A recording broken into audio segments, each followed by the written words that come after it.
Hello and welcome to Fishing on Northwest. My name is Tommy Donlin. What do you think, Tommy? It's the best.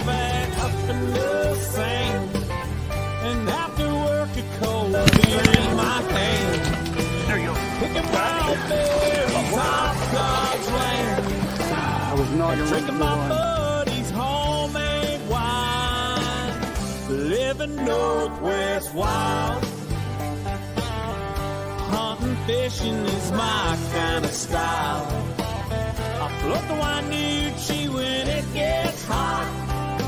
I'm proud of all the things that I've got.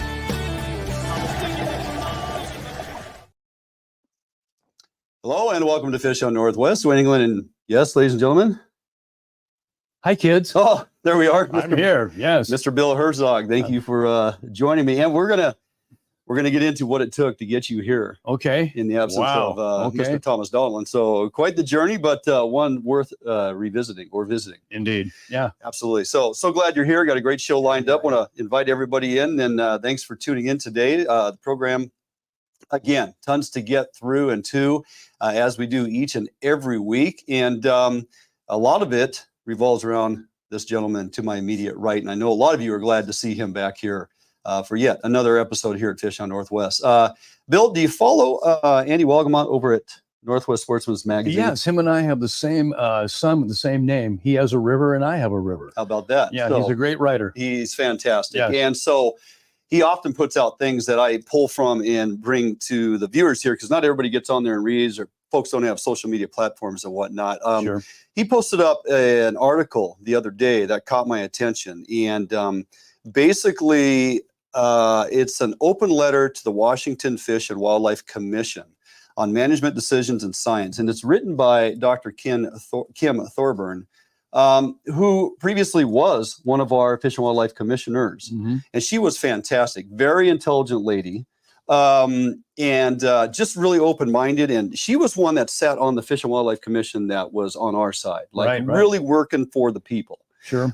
She was bumped out of there along with a few other folks who were advantageous for us to have sitting on that board, because she didn't quite tote the line of the direction certain folks want to see our Fish and Wildlife Commission go. Kind of a common theme nowadays. As of late, for sure. So I kind of, I picked up on this and tipped my cap to her, because she literally wrote a letter to the commission, her former constituents, to say, "Dear Washington Fish and Wildlife Commissioners," this opening intro into this thing kind of just says it all, but it's well worth the read for you to get in there and follow up on this when we're done talking about it here today. You are fond of claiming your decisions arise from science, quibbling over best available science, and evading transparency about yours and your allies' values. Consequently, you split hairs endlessly over process, delay needed actions, interfere with staff's work, and eventually come to decisions that create unnecessary conflict and anger. One of the lines that really stuck out to me was, "Making scientific arguments to prove a belief is not science." I had to read that several times, and I went, that doesn't make any sense, quite frankly. And it absolutely does if you understand the makeup of what they're doing, right? It's like, we have an agenda. That science, although relevant and factual, doesn't fit within our guardrails on our agenda. So we're gonna steer it towards, we find a science that supports what we're trying to do. Well, remember, doctors said back in the day you could smoke cigarettes and it was okay, because big tobacco paid them off. Yeah. So some things that are within here, when she says evading transparency about yours and your ally, she's talking about the outside agencies, the anti-hunting and fishing groups that weigh in and give input. And some of these folks are out of state, having input and leaning in on our current commission for them to make decisions, draft policy and guidelines, and then give direction to the director and WDFW staff. Sitting behind a desk. Yep. And then when she says splitting hairs over process, they like to drill down on process and policy, put it on a shelf and let it sit there for a while. The Spring Bear is a fantastic example of how they took process and policy, didn't like the way it was written, and it's been that way for 35 years or something. Mm-hmm. They stuff it on a shelf and let it sit there. And now we haven't had a spring bear hunt in 3 or 4 years. So they have a way and a method of burying things and letting them sit there. And they have this process. And what I want to remind folks of is, first of all, go to our Facebook page, and you'll see where I post the article, or pay a visit over to Northwest Sportsman's Magazine, Andy Walgamont, and read up on the posting there as well. I've simply shared from them. But at the end of the day, it's no secret. We have an election coming up here in November, and we are replacing our governor that's been in power for 12 years. He is responsible for seating all 9 of the current commission members on that commission. He was very surgical in handpicking those that he put in those seats for a reason. Now, 4 years ago, I had persons getting on here arguing with us like the governor has no say in fishing and hunting. Oh, really? Did you remember COVID? Anybody? So, yeah, when it comes to fishing and hunting, the governor does have a say in the fact he or she can work down the road and appoint certain folks to the commission. And when we have a one-party rule, as we do, the Senate committee is going to confirm those folks in those seats. That's how the process works. So it's a process. The governor starts with it, and all I want to say is during this next election season, be very wise with your vote, because it does count and it does matter and it does affect the 3% or so of us who hunt and the 11 to 12% of us in Washington State who fish. And we would like to have and maximize every opportunity we can. And it's very difficult when we have a commission that sits there and does this type of stuff. And for Dr. Kim Thorburn to call them out on it is absolutely fantastic. We need people to read about this and know about this, because most of the people, even fishermen and hunters, don't know about this. No, that's why you need to stay up on this stuff and understand all the stuff going on behind the curtain, so to speak. All right, moving forward. Hey, the peak outdoor moment of the week. Very proud of this one. Brittany, future daughter-in-law, fiance to AKA the Beard, Jordan got her out fishing for the first time, chasing salmon on a local stream out here. And they were successful in banking a couple really nice coho. And it's the first salmon she's ever caught. And she had an absolute blast with her future husband. And she actually didn't really ever eat fish all that much. Now she's like, man, this is really good, right? So she's had it a number of times over here, and moving forward, Jordan plans to keep her fishing, because we all know if she's fishing, then he's fishing. So that's how that works. So, okay, run a little long here, but running down the show. In-house with me today, Bill Herzog, our Bobber and Egg Day this morning. Full report coming your way. Yes, that's right. We got out and fished this morning before the show, and we're going to bring it to you. Short video then on the water bait lab, rigging for bobber and egg fishing, something we put together for you. The General, hardware for Coho, some of Bill's favorites. Bill breaks it down in detail. Then also, Wicked Lures. Do you fish them? Well, you should, and we're going to show you exactly why. Then I have a quick elk hunt recap. How'd it go? Well, I'll let you know. Muzzleloader season coming to a close for me. And then we're going to jump back here with Bill, Mr. Herzog. Fall time is go time for rainbows and cutties. This is going to be something you want to pay attention to. You bet. And we'll bring it back here and close out the show. So don't go anywhere. Jump out for a break. We come back. We'll explain to you our morning out on the river, locally here in the backyard. After the break, right here, Fish Out Northwest. Defiance Marine is the one-stop shop for the Pacific Northwest angler. Defiance Marine guarantees the best price on a new and best service on a repower for your current boat. Defiance Marine is a Honda Premier dealership and one of the largest on the West Coast. Defiance Marine is a boat dealer who proudly sells Defiance, Allied, and Arima boats. All boats are built by West Coast fishermen for West Coast fishermen. Defiance Marine has all your boating needs to help you get out on the water. If you're looking for the best fishing rods in the world, you really do need to take a look at the Edge rods. I designed and built new machinery, and I think this new machinery has enabled us to build blanks like no other company can build without this equipment. There is no other rods in the world that are as good as these rods. You owe it to yourself to take a good look at them.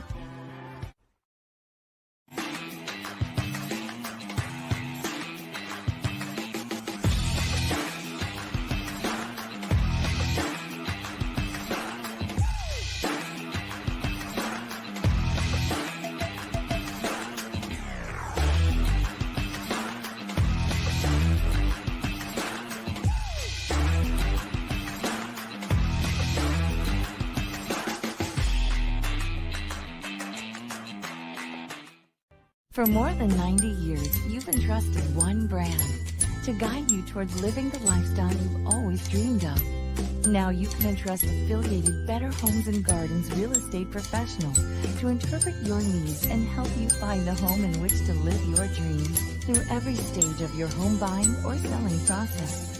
And through every stage of your life, there's Better Homes and Gardens real estate. Expect better.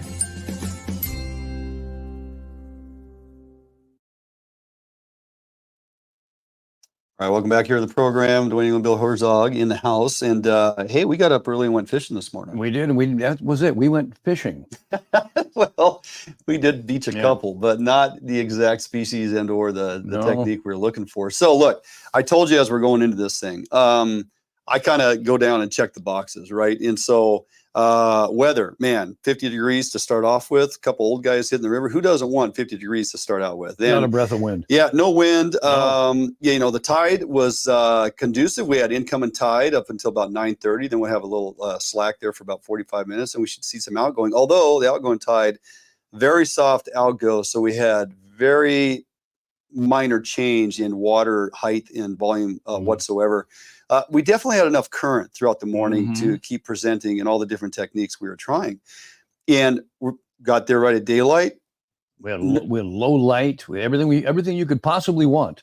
Everything. Nobody else around. No. Fish rolling like crazy and just tearing it up. And I'm thinking, oh man, this, you know what? We're going to get our four Coho in short order. And, you know, we'll be back and taking naps before we know it. And we just kept working it and working it and working it. I think you and I each had a bobber down one and it didn't stick. And other techniques we utilized. I mean, twitch and jigs, various colors. I did hook one on a twitch and jig. Yes, you did. I hooked one briefly, and it came off after a spirited battle. Yeah, and I had one. I had one for a bit there. Multiple head shakes and a good run on a wicked lure once again, and probably always assume until proven otherwise, Coho. Then I noticed up in that upper run, that upper stretch, we had a lot of fish porpoising, and I thought, oh my gosh, are the chum in here already? And as they come up out of the water, I could see them. I'm like, gosh, those look like chum. And then I hooked one on a twitch and jig and got it in. At the first 3/4 of that fight, we thought it was a Coho. It was very bright. That's extremely bright. And we get it in. Chum. Barely purple stripe down her side. We used to call hand. those hologram chums. You have to turn them to see the bars. And that was it, right? Yeah, and she was gorgeous. And so didn't really want to keep chum that early. I thought, no, we're here for Coho. And because you keep either or, just no retention on Chinook in that particular area. But man, we worked until noon. Yeah. And it just didn't ever happen. I for sure thought, and I kept telling you, look, we got a pile of fish that came in this morning with this incoming tide. And the one thing I really like about fishing tidal water, low water conditions as we have right now, because we haven't had the rain, plenty of water to fish that area that we are in, obviously. You go, okay, we'll stick out the morning. We're going to wait for that tide shift. There's so many fish in here that 9:30 and then say, an hour after that, maybe 10:30ish or so, when we get that outflow, that tide's going to trigger a bite. And guess what? It did not. No, it did not. And I was like, what is going on, man? It's just one of those days. Right. I guess over projected and underperformed. Well, you'll sit there, and days like this will drive an angler insane. Yes. Because you go through okay, this was good. You try to figure out why not at this point. For sure. Instead of why. Yeah. Okay, why didn't they bite? When before, similar conditions, almost identical conditions, did very well. Yep. Why now? Yep. There has to be some factor that we don't know.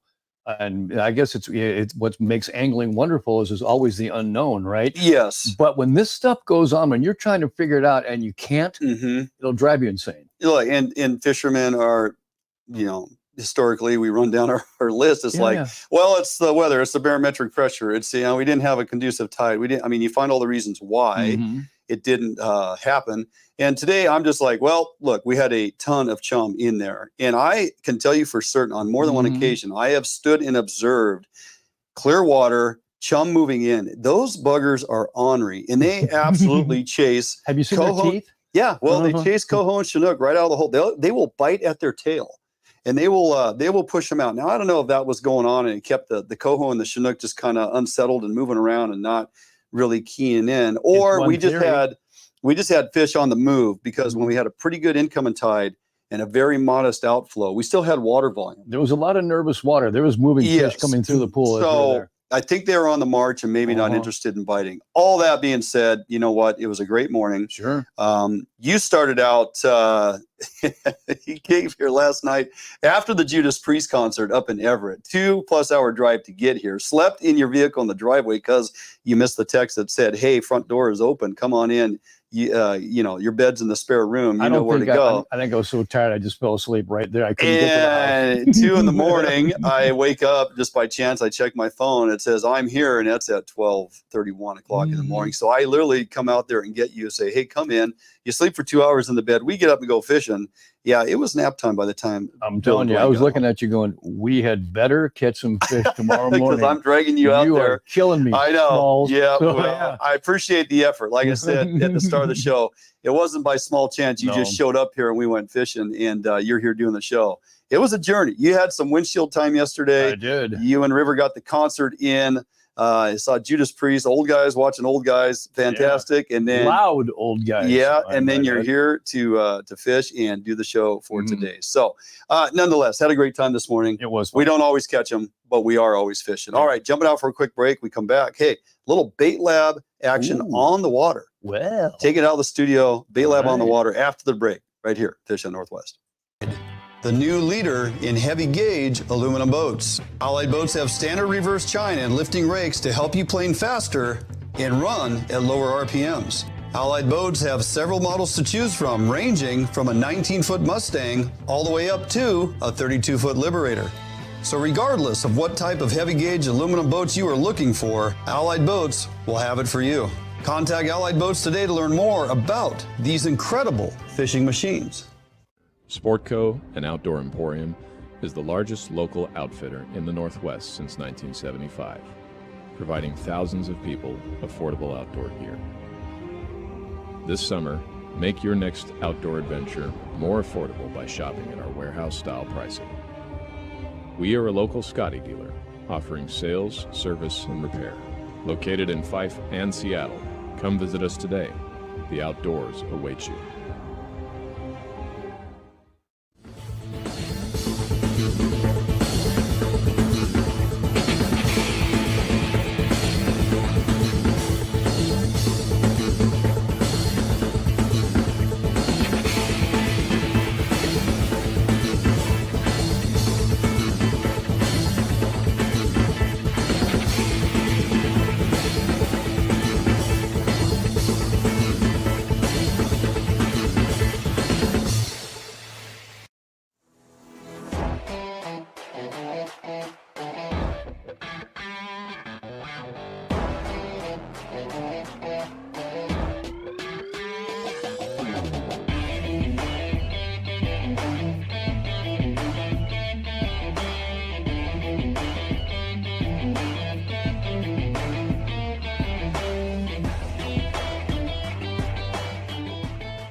Probably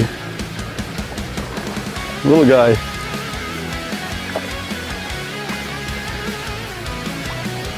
There we go. Come here. Oh. Okay. Another nice king. Right through the nose. Look at that piercing. That way, and he's got a little bit of a bloody nose, but yeah, nice little fella. He picked it. They always do that to me. All right, guys, real quick about the setup here. Basically, bait lab on the water. These rods by Edge, 10.5 foot, 10 to 20 pound to STR 1065. 2-piece rod, excellent for bobber and float fishing, bobber and egg fishing, float and egg fishing. It really gives you the ability to mend the line up off the water and fight these bigger fish. A lot of backbone in this, yet very sensitive. You couple that with a nice bait caster reel. This is the Revo. beast. I like this because of the size of the handle, the amount of line pickup on each crank, and also it has a 22-pound drag, which is real nice because most of these Chinook, most of them are wild, and we want to get them in without abusing them all day long. So something with a really good drag that you can crank down is helpful. So I'm running a 50-pound braid, and I top shot that with a 25-pound shot of monofilament, about 12 to 18 foot. I do that because my bobber is riding on my monofilament. I set that bobber stop up there to depth, whatever we're fishing here. We're at about 9 feet out behind me right now. So put your stopper up there on your mono, and then it's just a simple slip float, gets us down to depth. So I got a 1 ounce float. I put a nice big corky on top of there so I can always tell when my float goes vertical, and when that corky's riding right on top of it, I know that I've achieved full depth with my bobber stopping against my little Bomac rubber stop. I like to fish inline weights. I also put a bobber stop below the bead, below my float. In the event this gets hung up, I break that off, or even break the weight off. Typically that extra bobber stop will save your bobber. Something to think about. So 3/4 ounce weight coupled with that 1 ounce float, you got about a 20-inch leader. And one thing I like to do is I just take the 1/8 inch hollow core lead. See, it just slides up and down here. Put a bobber stop midpoint. That's my midpoint weight to get my bait, because eggs are buoyant, semi-buoyant. It'll swing them down into the drift faster into the deep water by having a midpoint weight. And I don't like crimping things on my leader, 20-pound leader, and put that bobber stop on there. That weight slides right down. Where permissible, dual hook setup, running a 3/0 and a 1/0 for a stinger out the bottom with about a finger or so spacing in between those. Gamakatsu Big River. I like the sickle style hook because of that anchor point. We have not, I've not lost a fish today. Barbless, got to pinch your barb, so that anchor point on these sickle style hooks really makes a difference. Pretty simple. Bait it up in the egg loop, toss it out there, make sure your float goes vertical. And again, like we just pointed out a little while ago, when you're fishing tidal water and that water starts coming up, it goes deeper, you may have to adjust your float to go to depth, because if you have not been bit in a while, it's probably because you're suspended above those fish. All right, gonna bait up and get back out there. All right, welcome back here, wrapping that up. Just a little, you know, real simple rig, been using it for years. Right. Just kind of stick with that because it works time and time again, except for today. It didn't work today. Well, so, what the heck? You can only do what you did in the past and hope it normally works again. I'm not going to change my rigging because I'm not getting bit today. That's pretty standard. I mean, even using fluorocarbon leader this time of year with that low clear condition. So it doesn't matter how big it is. As you always say, it doesn't matter how big the elephant is in the room. You can't see it, right? You can't see him, right? If I'm running 25 or 20-pound fluorocarbon for my leader, it doesn't matter. That's not pushing them off. So whatever it was. But it's just nice to be able to, you know, sometimes when we're out on the water, we just like to throw in a quick little reminder of, you know, and just to see, I ran much lighter leader fluorocarbon. I ran 12-pound, which is an Uncle Wally no normally, but I wanted to see maybe that gets some more natural drift. Maybe that's what it was, you know, and to see it would go through the water easier. It didn't make any difference. Didn't make any difference. No. All right. You are on deck next, my friend. You got a bunch of jewelry sitting out here in front of you that I can't wait to dive into. So talking hardware for Coho, multiple colors and reasons why, with Mr. Bill Herzog right after this break. Support from Northwest Sportsmen make Federal Ammunition the world's leading ammunition manufacturer.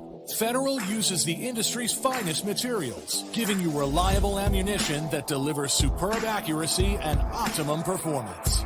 Northwest hunters rely on Sportco to provide the best selection and prices in the Northwest since 1985. Sportco and Outdoor Emporium in Fife and Seattle. Your journey begins here. Yep, for sure. Oh yeah, big fish. Yeah, buddy. Nice fish. Oh, beauty. Gorgeous fish. Bobby's on the board. We got a good one. Oh yeah. Whoa. Oh, geez, come on. Nice fish. Nice fish. You haven't been here, but you know it. You've heard the sounds, smelt the air, and you've seen where your heart lands, if not yet. You haven't been here, but you've longed for a destination near or far, where time spent with loved ones and friends will go into the night and last in memories for a lifetime. You haven't been here, but you're on your way to a place not far. ExploreTheDalles.com. New days, new beginnings, new friends, new loves, new dreams, new goals, new scenery, new job. No matter what the next chapter holds, Better Homes and Gardens Real Estate will be there to help you find the new that's right for your lifestyle at any stage of your life. Better Homes and Gardens Real Estate. Expect better. All right, welcome back to the program. Bill. Hi. You have quite the arrangement in front of you here on the table. Let's get right into this. So I want you to run down your top 3 or 4 spinner colors and sizes, of course, based on water conditions and stuff. But what are some of your standard go-tos when it comes to spinner fishing for coho? You will notice these pretty much look like one size of spinner, don't they? They almost do, They're all number 5 blades for a reason. I can feel them. They're a little bit larger, and if a fish is going to take a 4, it's going to take a 5, because what a spinner is, or even a spoon for that matter, these are what I call a Goldilocks lure. Okay, you don't want something that's too bright, and you don't want something that doesn't flash enough, or doesn't flash too much, right? Because they have what they call an attraction threshold, right?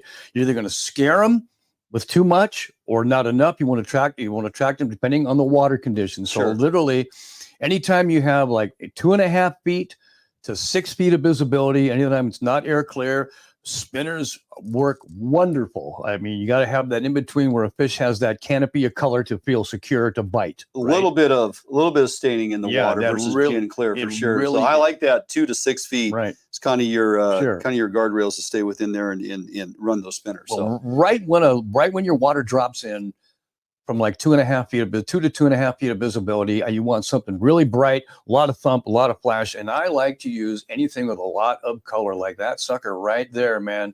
This number 5, this is what they call Fire Tiger. Yeah, it's nothing but bright pop, chartreuse, hot orange mix, and silver plate on the back. A lot of pop, a lot of noise, and this increases your attraction radius by quite a bit when you use something like this. Now, conversely, we get to that point where the water just starts to get almost too clear, but you could still use a lure, right? We're going to drop way down, and we're going to use natural finishes like copper, right? Copper like this, and just not much to it. Something that tones that flash way down, keeps them within that attraction threshold, and also something that it's not going to spook them. It's going to attract them. Now that's where you have to kind of do that little fine bit of balancing when you're throwing spinners. And do I have something that's really bright or not? And there's ones we have right in between that when you get that perfect 4 feet of visibility, and everything with the fish is snapping, you pretty much tackle box challenge. Let's sing something what they won't eat. Pinks, orange, green, almost anything. Silver blade, gold, brass blade. You bet. But we all love hot pink, don't we? Yep. And I'll color some of these blades with did you color that one? I did indeed, with a marker. Was that it's over silver plate, so it still has that metallic finish to it. Yeah, it does. That looks amazing. Good stuff. They like the blue. I'll do it with that. I'll do it with a pink body. Anything, pink. Yeah. But here's another. I learned this trick. If you're fishing hatchery coho, they like one color. They love that one right here, man. They love this color. The brass blade. Orange body. That is one of my go-tos. Don't know what it is about this color combo, but you're dealing hatchery coho especially. They'll take a real ones too, will eat it. But that one right there, if you got any type of coho and you got that perfect condition, the gold blade, brass blade with the orange right there. But you can see anything I have here, like the rainbow trout one. Yeah. This is silver plated, and the silver plate has 90% with flash that pops off it, and a little bit of pink on there. You can just kind of pick these. Of course, we all love this one, the chartreuse, silver blade, chartreuse, and silver blade. Silver. Yeah, these all work wonderful. Yeah, they do. The one thing we got to do when you're using a very light spinner like a Vibrax, okay? Now, why I like these is because they're light and they'll literally float with the current speed, Right. you know, and you fish them a whole different deal. You fish them above you, back to your position. But a lot of times you can't reach your water. It might be really deep, okay? Sure. And I'll just because of the weight. Yeah. I'll add a small inline sinker, like an 1/8 ounce or a 1/4 ounce inline sinker about that, and use like a 1.5 foot of like 20 or 15 pound tests in between to help me cast further and help get it down a little bit faster. Real quick before we got to get out of here, talk about you add color to your spinner blades or your spoons. Hypervis tape, for example, various colors. Why are you adding color to lures that already have color? For contrast, and sometimes I want a little bit more pop. Yeah. Like even these spoons I have here, I do the same thing with these. I take silver plate and I paint them, but that little bit of Hypervis on that bright pink dot on there sometimes is the contrast. That is the contrast you want. It is not much contrast, but enough. So they'll sometimes, focus in on that dot. They pick up on that. Right after. You bet. Yes, sir. Yeah. Absolutely. I mean, you got a variety of colors, obviously. I take pretty much every color in the spectrum, I think, anyway, in my spinner box, and you just never know which one's going to work. But staying within that 2 to 6 foot range and recognizing which colors work when, and low clear water, full sun, copper, tone it way down. Attraction threshold, like you say, you drawing them in or pushing them away. Right. It's a huge difference. So, and a lot of guys they'd say, I've done well on this spinner, and they don't notice the water change. And today it's not working. I wonder why. Right. The same deal. It might be not enough, or it might be too bright. You can't always go with the, well, it worked last time, I should be catching them today. I don't understand why I'm not hooking them. And that was not our problem this morning. No. we were applying the correct techniques and colors in the given situation. So we could go on this for a long time, but I think you drilled down on it pretty good. Got some definite separation there in your color spectrum. So right. Well done, my friend. Jumping out for a quick break. We come back out on the water. Wicked lure presentation. If you're not fishing them, you should, and you'll know exactly why after this.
Allied, the new leader in heavy gauge aluminum boats. Allied boats have standard reverse chine and lifting rakes to help you plane faster and run at lower RPMs. Allied boats have several models to choose from, ranging from a 19-foot Mustang all the way up to a 32-foot Liberator. So regardless of what type of heavy gauge aluminum boats you are looking for, Allied Boats will have it for you. Contact Allied Boats today to learn more about these incredible fishing machines. Hey guys, I'm Big Mike. Come on down to the Edge Pro Shop and see me. We've got all the best brands under one roof. We've got Hawken, ProCure, Short Bass, Pro Troll, Yakima Bait, Get 'em Dry Jigs, Northwest Bait Scent, Daiwa Reels, North Fork Lures, North Wild, Brad's, Superfly, Rocky Mountain Tackle, and of course, the greatest rods ever built, Edge rods. I'm different. Figure I'd come up here and drift fish this wicked lure. Had a bump first cast. That was interesting. The Coho like to hang out over there by that wood. So, swinging on through here. And for whatever reason, those Coho pick it up.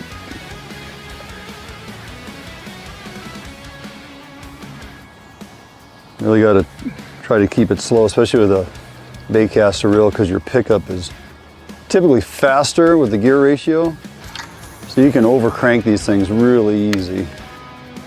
Just throwing it out there in that current, letting it drift through. Just gotta figure out what speed they want. A lot of Chinook in here. There's a few Coho though, for sure. Gotta get one of them to go.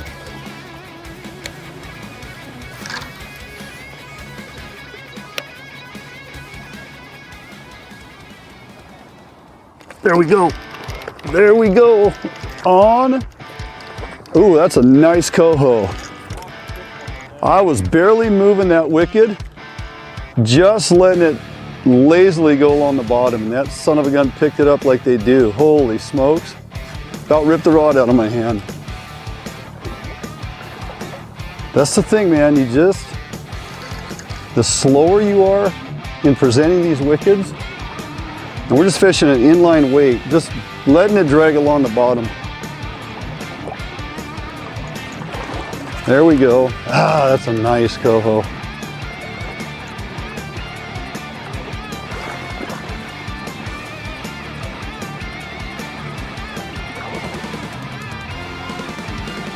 I like it.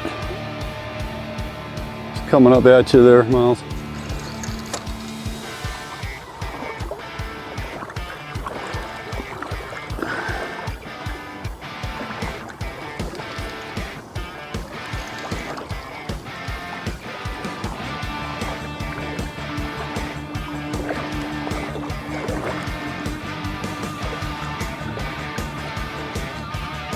There, buddy.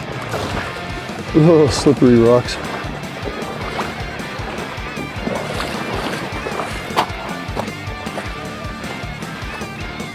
Okay. Go.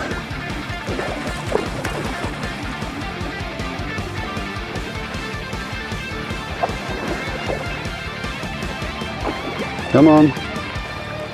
Get up here. There we go. Gorgeous, nice buck. Wild, but we can keep wild ones in here this year. Yeah, that wicked just pinned right in the top jaw there. These things are just crazy the way they picked that up. I mean, that was literally just dragging on the bottom, so that blade rotation is really slow. That barbless hook comes right out of there, but the black, brass and green. Laying out there along that wood, you can just see them kind of porpoising out there, and I thought, well, the eggs have been fun this morning. A few Coho caught on eggs, mostly Chinook. Let's go get a Coho. So brought that wicked. Nicely done, James Beasley, once again. There you go. Okay, gonna go mark this one on the card and see if we can't get another.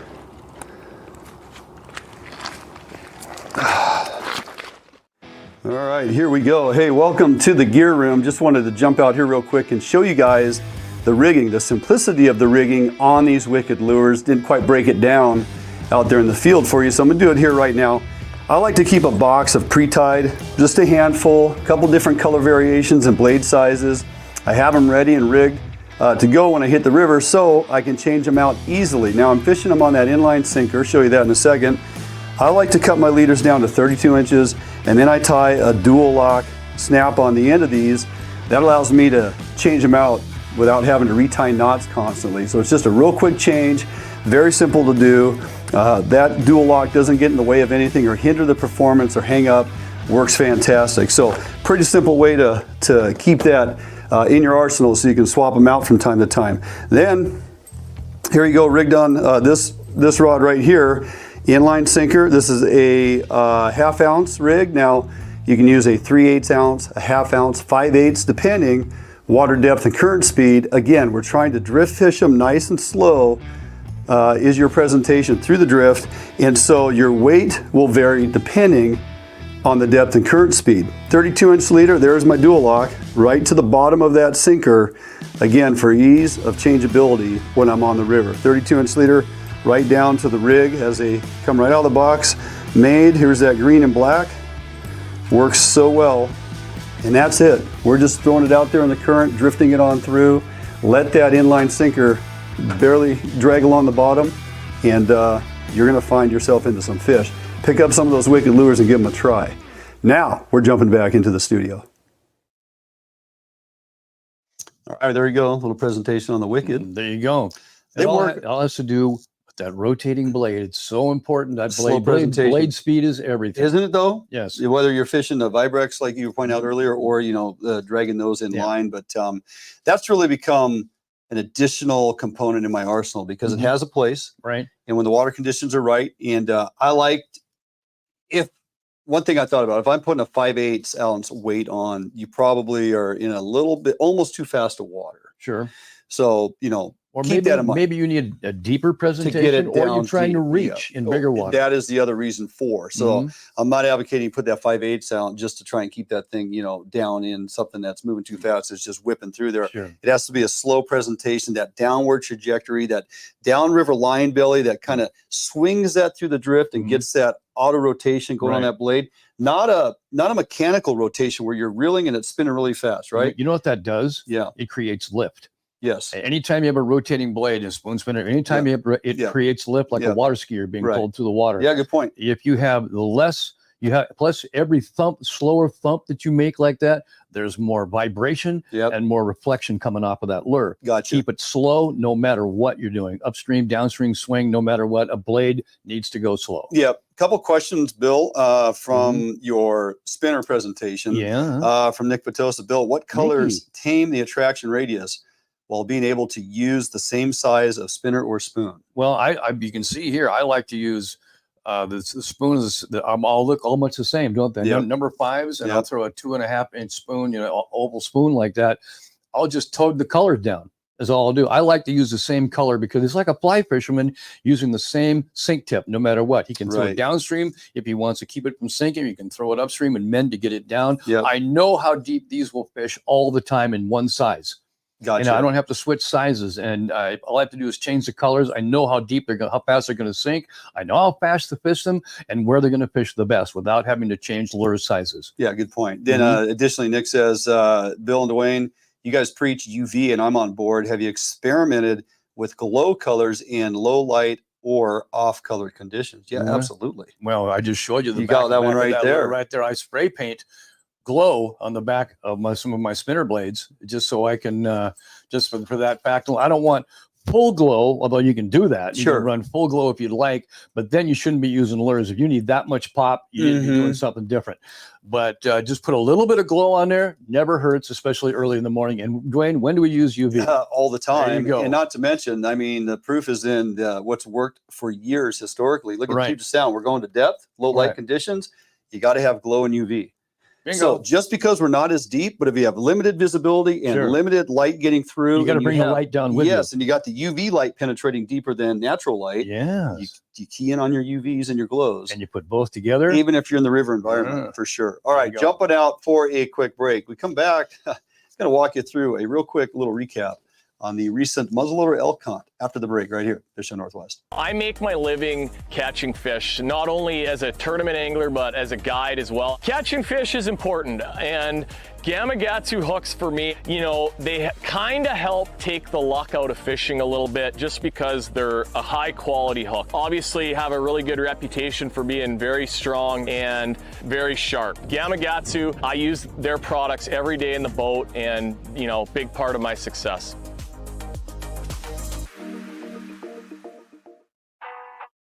All Defiance boats are built without any structural wood materials. That is why all boats are backed with a lifetime warranty. All Defiance boats come standard with large fish boxes that are fully insulated so that you can ice your fish properly all day. All Defiance boats are foam flotation filled and unsinkable for the ultimate in safety while fishing offshore. Before you buy any boat, stop by or call Defiance Boats today to ensure you are getting the very best glass boat your money can buy. If you're looking for the best fishing rods in the world, you really do need to take a look at the Edge rods. I designed and built new machinery, and I think this new machinery has enabled us to build blanks like no other company could build without this equipment. There is no other rods in the world that are as good as these rods. You owe it to yourself to take a good look at them. New days, new beginnings, new friends, new loves, new dreams, new goals, new scenery, new job. No matter what the next chapter holds, Better Homes and Gardens Real Estate will be there to help you find the new that's right for your lifestyle at any stage of your life. Better Homes and Gardens Real Estate. Expect better. All right, welcome back here to the program. So, Bill, I had just Yes, returned yesterday mid-afternoon from a few days out there in the woods chasing elk on the muzzleloader opportunity, and yeah, not successful. Is that why we had tacos for dinner? Chicken tacos? We had, well, that's twofold. We had tacos, chicken tacos, because no elk hit the ground and no fish hit the grill today. There you go. So 0 for 2. That being said, you know, going into this, and Tommy and I had talked about this, you know, with moving and everything this year, I just didn't really have a lot of time to put into it. So I had to take advantage of what I did have, and it was a window of opportunity in a you know, area that's not too far from here, about an hour or so away. And I just anchored there, you know, for 3-4 days and tried to get this done out of a tree stand, muzzleload elk out of a tree stand. Now, here's my big mistake. Okay. Opening day was Saturday. Saturday morning on a couple of our cameras, we had, you know, 3-4 cows in there, 7 and 9 a.m. Where was I? Well, I was home because Saturday evening I had to get to my 40th class reunion. And I literally could have went there, hunted the morning, and then came back. Actually, if I would have put down an elk, I probably would not have made it to the reunion. But that being said, I figured no big deal. We'll just go in starting Sunday. And Matt was in there with me, and we hunted Sunday, Monday, Tuesday, and I hunted Wednesday morning, came home.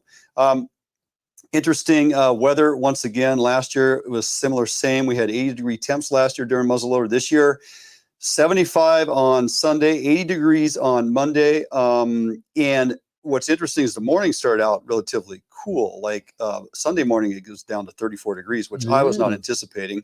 Got up in there. Let me tell you, if you're sitting and not moving at 34-degree temps, you got about a 3 to 4 hour window, and you're like, "Yep, I'm out of here." And then the afternoons got so warm, we waited till late evening, and then we'd get out on foot and we'd kind of work some tree lines and some clear cuts and call and try to get the elk to respond. It was crickets, man. We had nothing moving, no animals.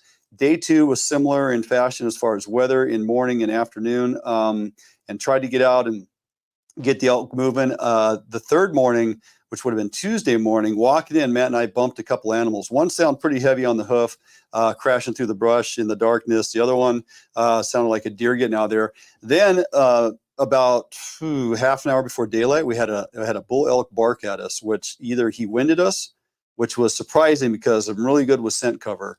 And then we also heard a cow mew, and that was all the communications we could get. We were calling cow call that morning repeatedly, couldn't get anything to return. I tell you what did return. The deer kept coming back to that salt lick like time and time again. They weren't worried about us. They weren't winding us. So it surprised me if that bull winded us in the morning. Because again, I really go crazy with the scent cover. It's not a pretty situation. But it must have been pretty crunchy out there, though. No, I mean the leaves are falling. The forest is noisy in the morning. If you've never taken time, just the ability to sit and just nothing but you can hear yourself breathe, and then leaves falling make a tremendous amount of noise. Raindrops falling make a tremendous amount of noise. When that can help. When deer creep, yeah, it definitely covers noise, but it also can at times make it hard to hear the animals walking through the woods. But you know, it was 4 days of effort, and I even laid down some scent trails trying to draw them in. I pulled out all the tricks I know, and just never had opportunity, never had any elk actually come back. And you know, you would probably assume, well, then they knew you were there. Yeah, they probably did. Even though we were elevated, they probably did. And so wasn't able to seal the deal. No big deal. It was a lot of fun. I still have laid elk, muzzleloader. So what you're telling me, I'm not going home with backstrap. You're not going home with backstrap. Thanks a lot. And oh, by the way, show note, next week, no live show here out of the studio. Because we will be out in the woods, and we have a week-long mule deer hunt on the east side with buddy Rusty Hunt at Hidden Ranch Outfitters, and of course some pheasant hunting and a lot of great stuff to bring you guys. So no live show next week here on Thursday, just to make note of that. So all right, we are jumping out for a break, and we come back. It's all about fall trout and cutthroat opportunities with you. Okay, after the break right here. A Northwest favorite for almost 40 years, Arima boats are manufactured with pride in Bremerton, Washington. All Arima boats are built without any structural wood materials. That is why Arima boats are backed with a lifetime warranty. Arima can offer every boat with Honda outboard packages so that you can take advantage of the reliability and 5-year top-to-prop warranty from your Honda outboard. Call or stop by Arima Boats today and let them help you get into your very next boat. Yep, for sure. Oh yeah, big fish. Yeah, buddy. Nice fish. Oh, beauty. Gorgeous fish. Bobby's on the board. We got a good one. Oh, yeah. Whoa! Oh, oh. Oh, geez, come on. Nice fish. Nice fish.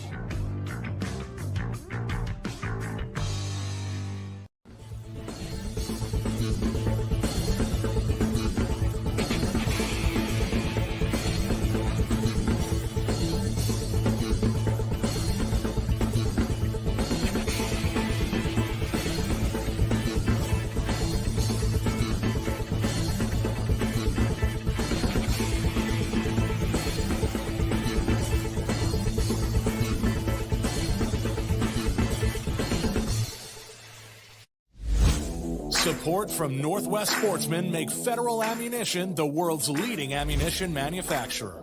Federal uses the industry's finest materials, giving you reliable ammunition that delivers superb accuracy and optimum performance. Northwest hunters rely on Sportco to provide the best selection and prices in the Northwest since 1985. Sportco and Outdoor Emporium in Fife and Seattle. Your journey begins here.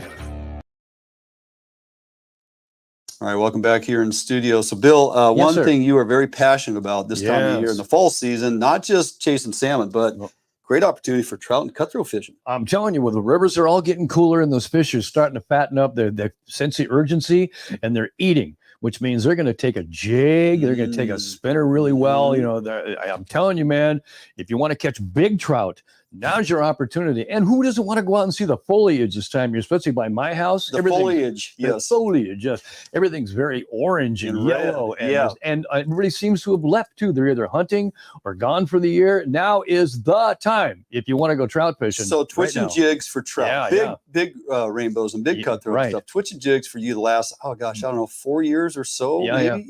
You've really taken it to the next level. Right. And you create these sculpin patterns that historically have just worked very well for you. I have to assume that also the conditions have to be of a certain caliber. Watercolor conditions have to be conducive to utilizing that pattern. And usually the clearer the better. For sure. For there. It doesn't really seem to matter. You know, when you're talking about trout, they're very opportunistic. And if they see something, they're going to eat it. And you're usually fishing in a little faster waters. So it's either eat it or it's gone type of response. Plus, the one thing about a jig, we've said this many times, and I'll say it again to those who haven't heard it, it's a big piece of meat, okay? And you're only going to catch the biggest trout in the river. All the 8 to 12 and 13 inches, you leave that for the indicator fly fishermen using them. There you go. Behind them, and you get big aggressive meat eaters is what you're going after. You don't catch as many, but you get the biggest fish you're going to catch in the river. And this is the Yakima's right in your backyard anymore. So you put in quite a bit of time there. So I think most photos that I see of you posting or when we talk, it's either your jigs that you tie up and or Roostertails. Still have a place, right? Yeah, they sure do. Like I always say, Roostertail catches everything from 8 inches to 8 pounds, right? Yeah, but the jigs will only get you the big fish. Right. So if you're searching big flats in areas you don't really know, the spinner works good, Roostertail works great. But if you're fishing the deep holes where you think I can sit in there, you definitely want to throw. How heavy are those jigs you're making? They're 1/8 ounce and 1/4 ounce. Okay. I primarily use 8 because I don't want to bang the bottom. I want to be right along it as I go along, but I don't want to lose a lot of gear. Yeah. But sometimes I have to fish a long ways away or deeper water, then I'll pull out the 1/4 ounce. But 80% of my work is with an 8 ounce jig. Yes. Lighter trout rod. You like a 8.5 foot rod if you can find one, right? Yes, indeed. I like a 2 to 6 pound. Yeah, that's exactly right. I got that one from Edge. It's a 9-footer that works so well. I caught a ton of fish on it. It fishes heavier than it's rated for. It has more power. I mean, I've never felt out of control with a big trout. I've been getting some really nice rainbows and big cutthroats that are in the pounds. So yes. Not and a a rod problem, that not a size problem. is just phenomenal. Well, yeah, I have some too. They're just amazing when you get nice size fish Mhm. on. It's just it's the next level, man. It's just fantastic. A 4 to 8 or a 4 to 10 is ideal. Gotcha. All right, jumping out for a break. We come on back. We'll close out the show. Defiance Marine is the one-stop shop for the Pacific Northwest angler. Defiance Marine guarantees the best price on a new and best service on a repower for your current boat. Defiance Marine is a Honda Premier dealership and one of the largest on the West Coast. Defiance Marine is a boat dealer who proudly sells Defiance, Allied, and Arima boats. All boats are built by West Coast fishermen for West Coast fishermen. Defiance Marine has all your boating needs to help you get out on the water. If you're looking for the best fishing rods in the world, you really do need to take a look at the edge rods. I designed and built new machinery, and I think this new machinery has enabled us to build blanks like no other company can build without this equipment. There is no other rods in the world that are as good as these rods. You owe it to yourself to take a good look at them.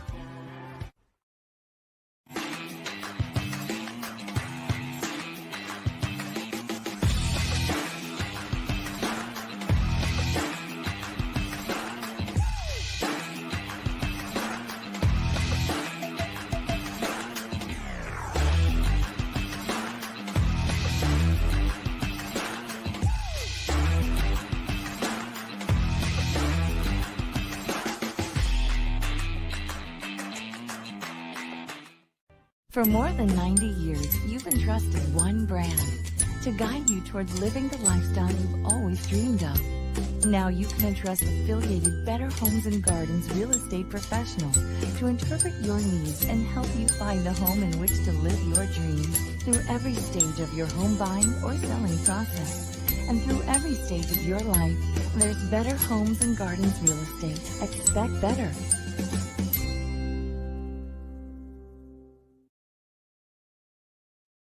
All right, welcome back here. Hey, Bill, real quick before we get out of here, Yes. WDFW announced more clam digs, which a lot of folks look forward to this time of year because you got nighttime digs going on October 15th through the 21st. And if you want to get all your regulations and make sure you know which beaches you can be on which days, simply go to www.wdfw.org, click on the site, and then click on Newsroom. You'll see the article. It has all the information, so you make sure you're digging on the right beach on the right appropriate day and at the times that you're allowed to be there. So take full advantage. The weather is fantastic until the rain and stuff starts coming in. So the evenings are cool and dry, and it's just fun to be out there with a headlamp and go after some clams. Yes, it is. It's a good time. Also want to remind everybody, hey, if it's your first time here joining us, make sure you jump on over to our webpage, www.fishhuntnw.com. They're going to find lots of insightful bits of information, lots of how-tos, DIYs, and, of course, links you to all our social media platforms. Take some time. Go to our YouTube channel. Give us a follow or subscribe. Hit that follow button. Also on Facebook and Instagram.